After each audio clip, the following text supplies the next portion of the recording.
पुणे शहराला पाणी पुरवठा करणाऱ्या धरण साखळी क्षेत्रामध्ये अर्धा टीएमसी पाण्याची वाढ झाली, तर या साखळी प्रकल्पामध्ये 0.7 अब्ज घनफुटांनी वाढ झाली आहे। खडकवासला धरणातून आता विसर्ग सुरू आहे।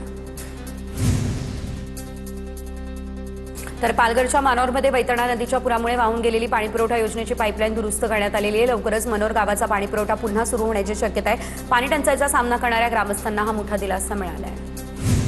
बीडच्या केसमध्ये 2 मद्यपेंकडून दुकानदाराला मारहाण देखील करण्यात आलेली आहे। दुकानदाराला मारहाण करत दुकानाची तोडफोड करण्यात आली। केस पोलीस ठाण्यामध्ये अदखलपात्र गुन्ह्याची नोंद झाली आहे।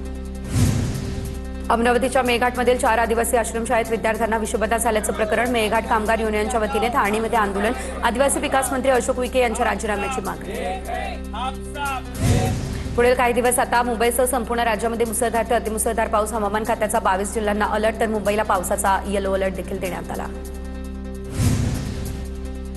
विद्यार्थी वाहतूक करणाऱ्या बसेसमध्ये अग्निशमन यंत्रणा, सीसीटीव्ही कॅमेरे लावण्याचा आदेश। विद्यार्थ्यांच्या सुरक्षेसाठी आरटीओकडून आता नवीन नियमावली जारी। किमान 30 दिवसांचं चित्रीकरण जतन करण्याच्या देखील सूचना। गणेशोत्सवानिमित्त मध्य रेल्वेच्या 246 विशेष रेल्वे गाड्या। गणेशोत्सवानिमित्त कोकणात जाणाऱ्या प्रवाशांसाठी अतिरिक्त गर्दी लक्षात घेता विशेष ट्रेन्सची घोषणा। यामध्ये 184 आरक्षित विशेष रेल्वे तर 62 अनारक्षित मेमू विशेष गाड्यांचाही समावेश।